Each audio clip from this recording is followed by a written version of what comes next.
Welcome back, dear students. In this video, we are going to solve some of the question from the determinant chapter. Okay, determinant के हम कुछ question solve करेंगे इस video में. ठीक है, यहाँ पे evaluation का question है हमारे स्क्रीन पे. The value of determinant हमको find out करना है. तो बेसिकली जो डिटरमिनेंट गिवन है इसको सॉल्व करना है. एंड 2/2 का डिटरमिनेंट सॉल्व करना समझो काफ़ी आसान काम होता है. डिफिकल्टीज तब अराइज होती है जब 3/3 के डिटरमिनेंट आते हैं. तो 2/2 में तो सिंपली क्रॉस मल्टीप्लिकेशन होता है. तो क्विकली इसको हम लोग वाइंड अप कर लेते हैं. ये हमारा कॉस थीटा, देन दूसरा जो टर्म है इट इज साइन थीटा, इसके नीचे है माइनस साइन थीटा, इसके बाद है कॉस थीटा. अब जैसे कि हमने डिस्कस किया कि इसको क्रॉस मल्टीप्लिकेशन से ही सॉल्व करते हैं. क्रॉस मल्टीप्लिकेशन मतलब ये जो कॉस है इस कॉस को मल्टीप्लाई होगा और ये वाला जो साइन है इस साइन को मल्टीप्लाई होगा. मतलब क्रॉस में ये मल्टीप्लिकेशन होता है और बीच में माइनस का साइन आता है. सो मल्टीप्लाई करते हैं. कॉस इंटू कॉस है cos square theta. So cos square theta, फिर पीछे माइनस का साइन आएगा और फिर इन दोनों का multiplication. Next cross multiplication will give you minus sine square theta. Second term हम ब्रैकेट में इसलिए लिख रहे हैं क्योंकि माइनस आ रहा है. ओके, और बाहर भी माइनस है तो बाहर का जो माइनस साइन है उसकी वजह से सेकेंड टर्म का साइन चेंज होने वाला है, इसलिए हमने ब्रैकेट यूज किया हुआ है.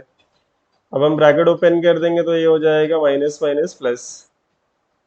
So cos square theta plus sine square theta. अब ये फंडामेंटल आइडेंटिटी का फॉर्मूला है.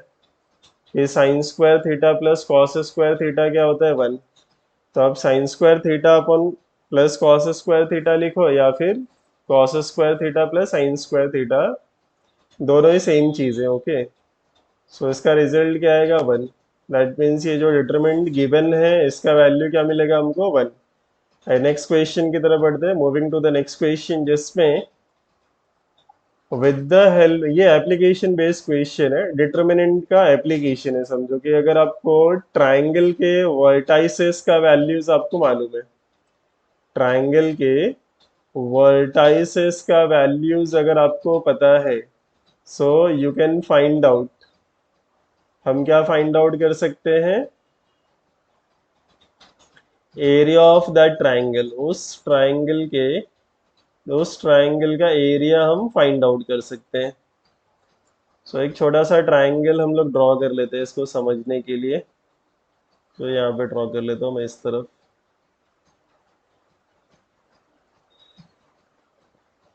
हमारे पास ट्राइंगल है A B C. We have a triangle A B C. और चलो मैं इसके जनरल फॉर्म में लिखता हूँ इसको. इसके जो कोऑर्डिनेट्स है, ओके, सो फॉर एग्जांपल से the coordinate of point A x1 y1 है. पॉइंट ए का कोऑर्डिनेट क्या है हमारा x1 y1. पॉइंट बी का जो कोऑर्डिनेट है ये क्या है हमारा x2 y2.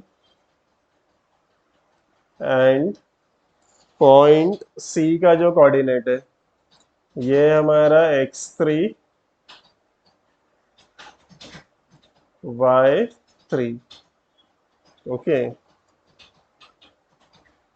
अब देखो डिटरमिनेंट के हिसाब से जो एरिया का फॉर्मूला बनता है वो पहले हम लोग लिख लेते हैं कि एरिया ऑफ अ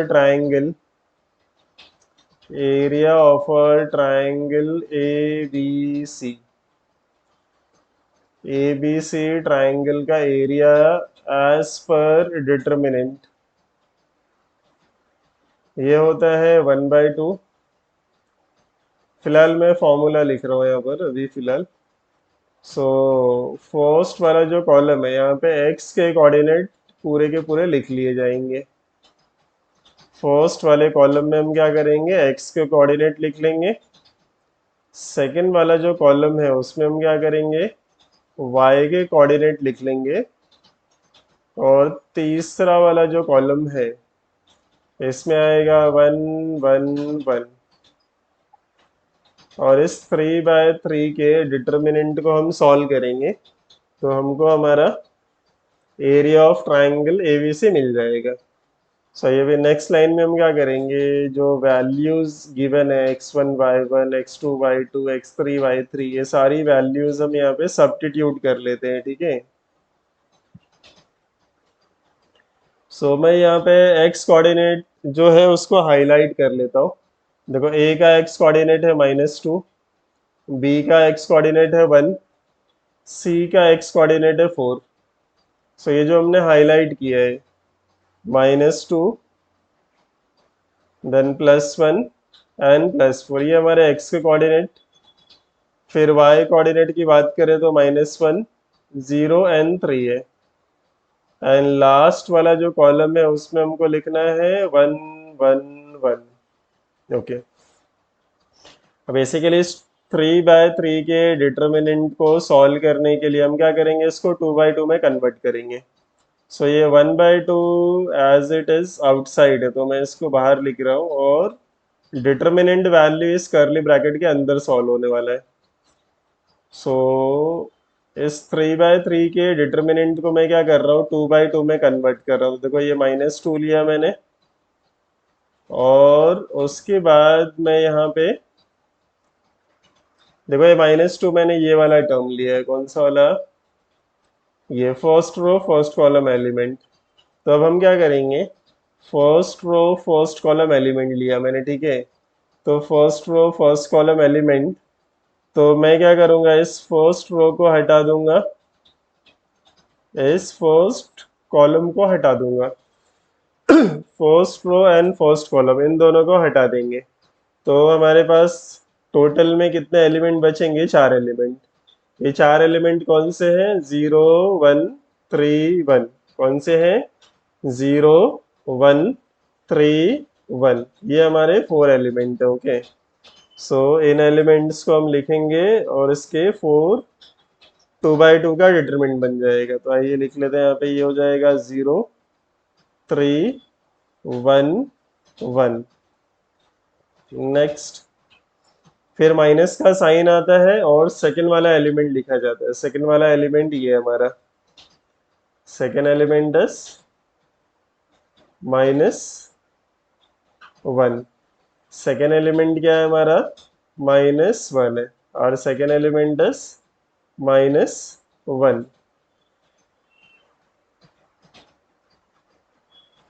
सो यहाँ पे मैं लिखूंगा -1, और फिर इसके साथ 2/2 का एक डिटरमिनेंट बनने वाला है। तो ये जो 2/2 का डिटरमिनेंट बनने वाला है, इसके लिए हम क्या करेंगे, ये देखो ये जो -1 का पोजीशन है, ये क्या है, first row and second column.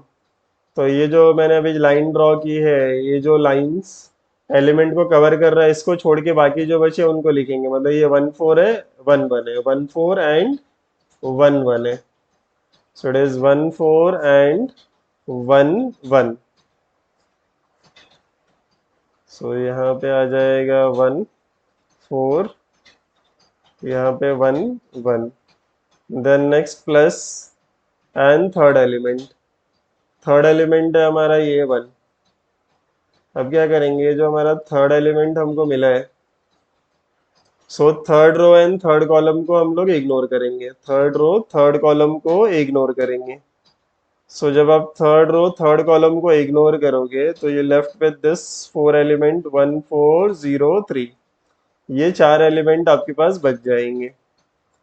अब 3/3 के डिटरमिनेंट को आपने 2/2 में कन्वर्ट कर लिया है। 3/3 का ये जो डिटरमिनेंट है इसको आपने 2/2 में कन्वर्ट कर लिया है।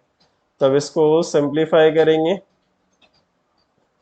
सेज 1/2, और ये करली ब्रैकेट डाल लेता हूँ मैं, और इसके अंदर जो है इट इज -2 इंटू, अब जो 2/2 का डिटरमिनेंट है तो क्रॉस मल्टीप्लीकेशन से सॉल्व होता है।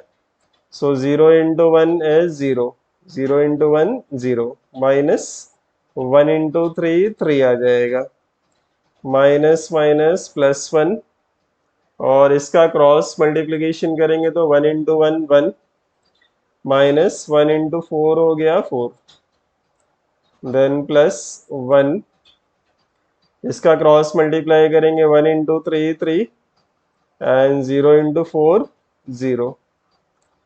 ये हमारा 2/2 ऑलमोस्ट सिंप्लीफाई हो गया, सो दिस इज 1/2 इंटू, देखो ये 0 माइनस 3 होता है -3, -3 इंटू -2, ये हो गया हमारा -6, सॉरी माइनस माइनस भी नंबर भी प्लस हो जाएंगे, सो माइनस माइनस प्लस, और 2 इंटू 3 6 हो गया। अभी ये 1 माइनस 4 होता है -3, तो -3 इंटू 1, -3 हो गया, 3 माइनस 0 इज 3, 3 इंटू 1 इज 3, सो ये हो गया हमारा +3। अभी ये +3 -3 तो कैंसिल आउट हो रहा है यहाँ पर, ये -3 +3 कैंसिल हो गया, सो क्या बचा हमारे पास 1/2 इंटू 6, क्या बच गया हमारे पास 1/2 इंटू 6, विच इज 6 को 2 से डिवाइड कर देंगे तो 3 आएगा, और ये एरिया है, तो एरिया का यूनिट जो होता है it is a square unit. Unit यहाँ पे कोई मेंशन नहीं है, ओके, सेंटीमीटर मीटर ऐसा कोई यूनिट दिया नहीं है, तो हम सिंपली यूनिट लिखेंगे, तो ये हो गया हमारा 3 स्क्वायर यूनिट। ये हो गया हमारा area of a triangle is 3 square unit मिल गया हमको, ठीक है। अब नेक्स्ट क्वेश्चन की तरफ बढ़ते हैं, होप आपको ये क्वेश्चन समझ में आ रहे हैं सारे के सारे। अब हम नेक्स्ट क्वेश्चन की तरफ बढ़ते हैं, और next one is, next question क्या होगा हमारा, okay, next question again from the determinant chapter only, और ये क्रैमर्स रूल है, दिस इज क्रैमर्स रूल। अब क्रैमर्स रूल भी बेसिकली समझो डिटरमिनेंट का एप्लीकेशन ही है, डिटरमिनेंट का क्या है, ये एप्लीकेशन है। अब डिटरमिनेंट का एप्लीकेशन है, इसका मतलब with the help of determinant, देखो ये लीनियर इक्वेशन है, सारे के सारे क्या है, लीनियर इक्वेशन, बट ये 3 वेरिएबल है, linear equation with the 3 variable. अब इस linear equation with the 3 variable को हम लोग सॉल्व करेंगे, मतलब एक्स वाई जेड की वैल्यूज फाइंड आउट करेंगे, एक्स वाई जेड की वैल्यूज हम लोग फाइंड आउट करेंगे with the help of determinant, okay. So आइए स्टार्ट करते हैं। यहाँ पर x प्लस 2y माइनस, तो सबसे पहले देखो हमारा काम क्या है कि जो डिटरमिनेंट दिया हुआ है ना, सॉरी जो क्वेश्चन में लीनियर इक्वेशन गिवन है, इसको डिटरमिनेंट फॉर्म में कन्वर्ट करना है, इसको डिटरमिनेंट फॉर्म में कन्वर्ट करना, ये हमारा काम है। तो एक काम करता हूँ मैं, सबसे पहले ये जो लीनियर इक्वेशन है इसको एक फॉर्मेट में लिख लेता हूँ मैं, तो x plus 2y minus Z is equal to 5, ये हमारा फर्स्ट वाला इक्वेशन है। इसके नीचे मैं सेकंड वाला इक्वेशन लिख लेता हूँ, 2x minus Y plus Z, it is equal to 1। Third वाला जो इक्वेशन है it is 3x plus 3y। अब इसमें z का कोई टर्म प्रेजेंट नहीं है, ओके, सो z का टर्म एब्सेंट है इन दिस। अब ये जो 3 लीनियर इक्वेशंस है, इन 3 लीनियर इक्वेशंस को हम कन्वर्ट करेंगे in the form of determinant. So इसका हम डिटरमिनेंट बनाने वाले, so d is equal to, d is the determinant form of the given linear equation. इसका मैं डिटरमिनेंट फॉर्म बनाऊंगा, देखो बड़ा सिंपल है इसको समझना। फर्स्ट वाला जो कॉलम है उसमें क्या करेंगे, वेरिएबल एक्स के कोएफिशिएंट लिखेंगे। सेकंड वाले कॉलम में वेरिएबल वाई के कोएफिशिएंट लिखेंगे। थर्ड वाले कॉलम में वेरिएबल जेड के कोएफिशिएंट लिखेंगे हम लोग। ओके,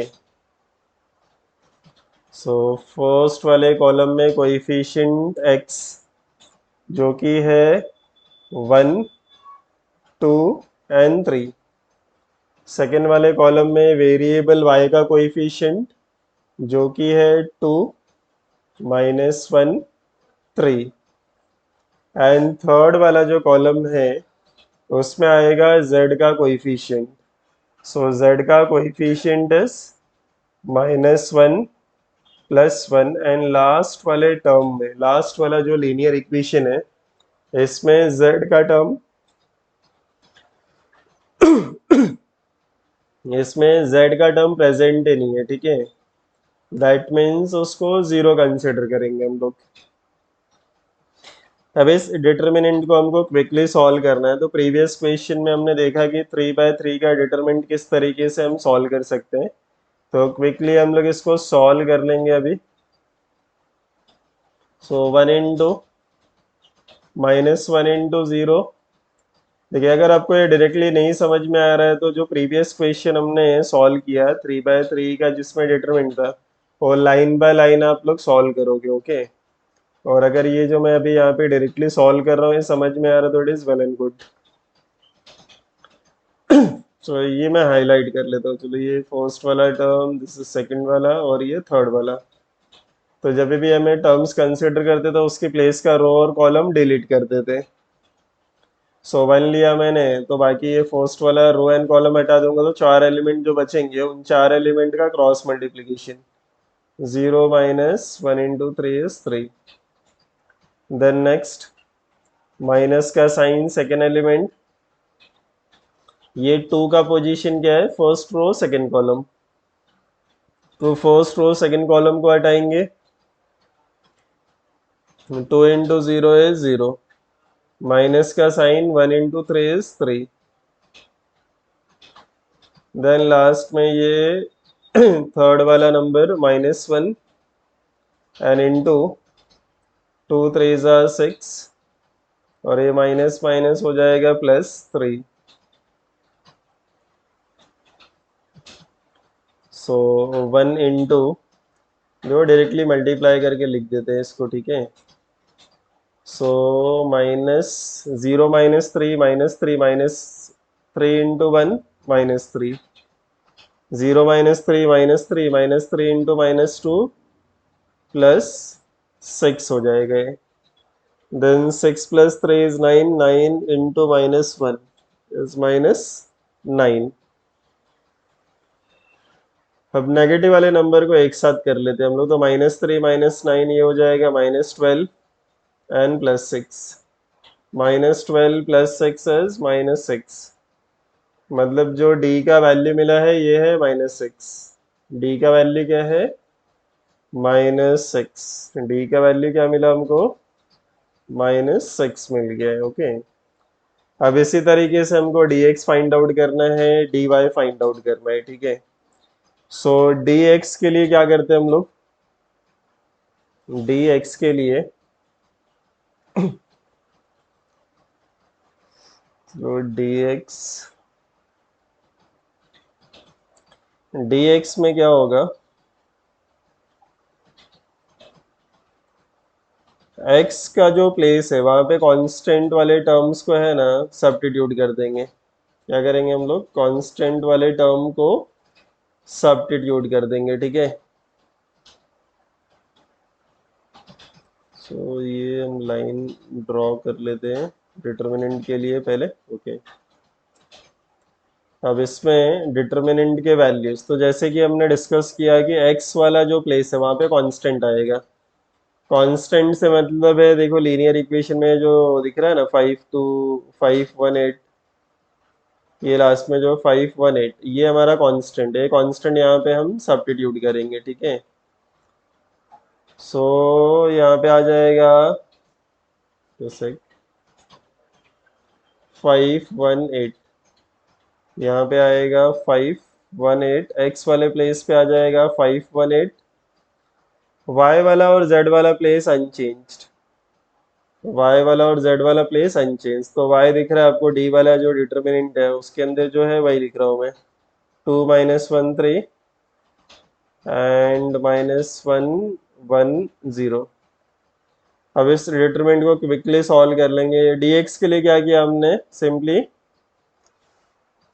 x के प्लेस पे कांस्टेंट को इंट्रोड्यूस कर दिया है, कांस्टेंट वैल्यूज को इंट्रोड्यूस कर दिया है। इसको क्विकली सॉल्व कर लेते हैं।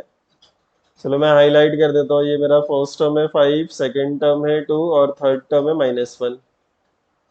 अब इसके अकॉर्डिंग टू ये सॉल्व हो जाएगा। तो 5 × -1 × 0 0, 1 × 3 -3 हो गया है। देन नेक्स्ट होगा -2 और दूसरा क्रॉस। ये -2 का पोजीशन है फर्स्ट रो सेकंड कॉलम, तो फर्स्ट रो सेकंड कॉलम को हम हटा देंगे और बाकी जो एलिमेंट बचे हैं उनको मल्टीप्लाई करेंगे, क्रॉस मल्टीप्लीकेशन। तो 1 × 0 0 आएगा एंड -1 × 8 8 आएगा। देन थर्ड वाला एलिमेंट है -1 और बाकी के जो 4 एलिमेंट बचे हैं, तो मतलब फर्स्ट रो थर्ड कॉलम को हटाने के बाद, सो 1 × 3 3 आएगा एंड -1 × 8 -8, मतलब ये माइनस माइनस +8 हो जाएगा यहाँ पर।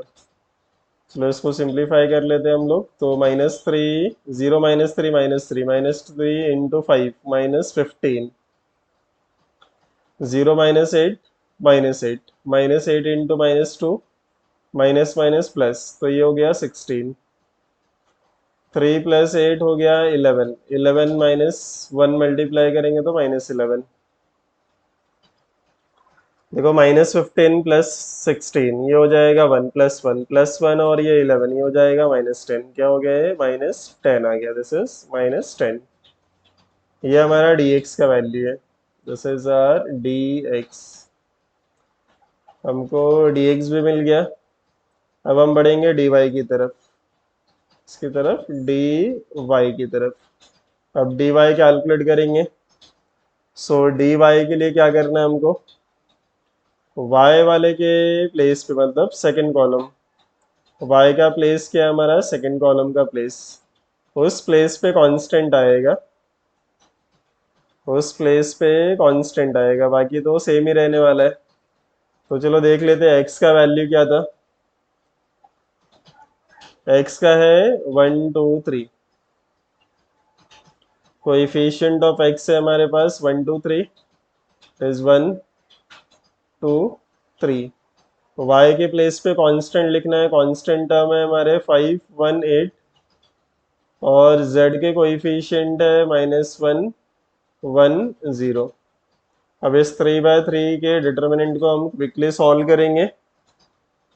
सो इसको सॉल्व करने के लिए, तो मैं ये जो टर्म्स है वो डिफाइन कर लेता हूँ। ये 1 5 and -1, okay.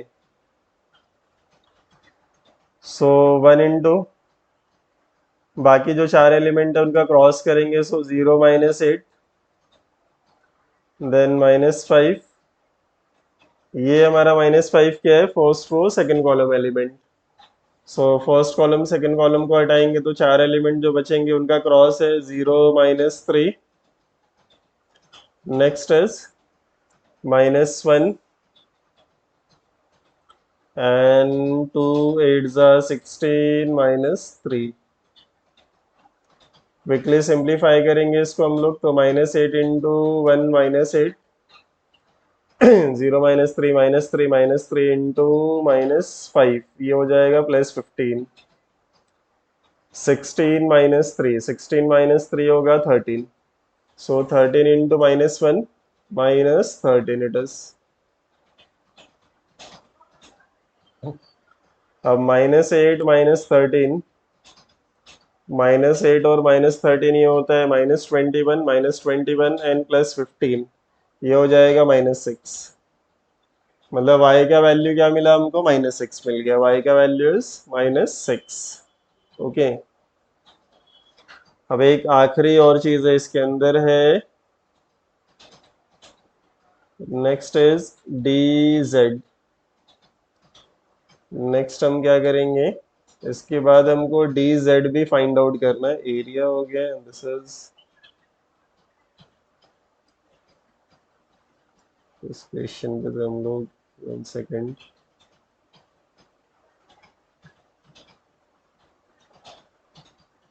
We are solving the Cramer's rule. Okay, so this is our Cramer's rule. Okay,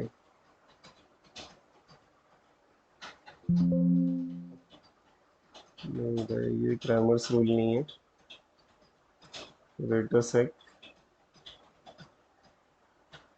Cramer's rule यहाँ पर है हमारा। तो इसमें हमने dx निकाल लिया, dy निकाल लिया, अब dz की बारी है। ओके, अब बारी है dz की। सो dz फाइंड आउट करेंगे। सो dz विल भी, देखो dz हमारा जैसे मिला, ऑलमोस्ट क्वेश्चन हमारा ये कंप्लीट हो जाएगा। सो dz इज इक्वल टू,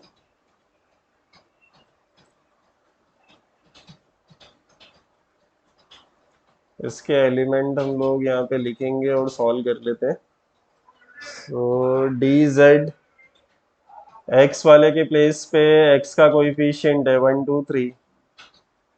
आप नोटिस करोगे तो x का कोएफिशिएंट 1 2 3 है। ओके, और y का कोएफिशिएंट 2 -1 3। y का coefficient is 2 -1 3। So it is 2 -1 3।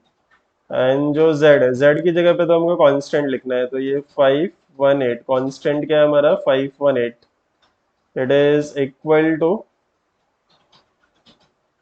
Simplify करेंगे क्विकली तो 1 -8 -3 -2 into 16 -3 and +5 into 2 3 6, minus minus ये हो जाएगा +3। So -8 -3 is -11। So 1 into -11 -11, 16 -3 13, 13 -2 multiply करेंगे, 13 2 26, then plus 6 and 3 9 9 5 45।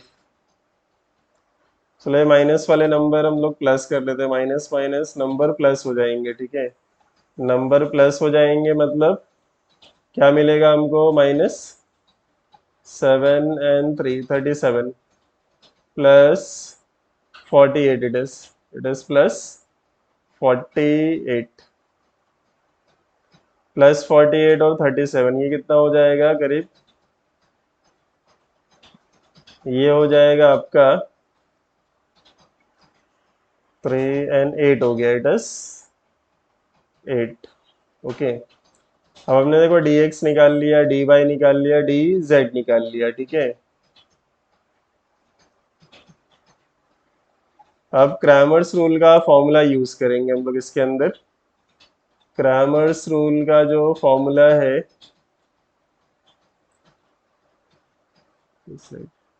Cramer's rule का फॉर्मूला यूज करेंगे हम।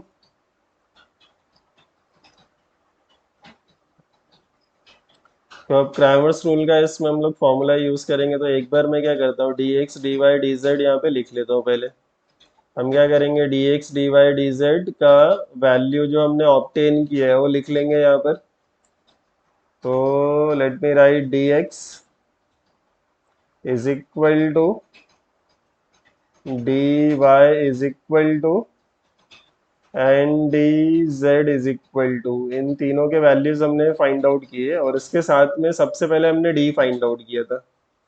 सबसे पहले हमने क्या किया था, d फाइंड आउट किया था। तो d का वैल्यू तो यहाँ पे लिख लेते हैं, d is equal to, okay. So ऊपर जाते हैं और देखते हैं कि d का वैल्यू क्या मिला था हमको। d का वैल्यू है -6, dx का वैल्यू -10।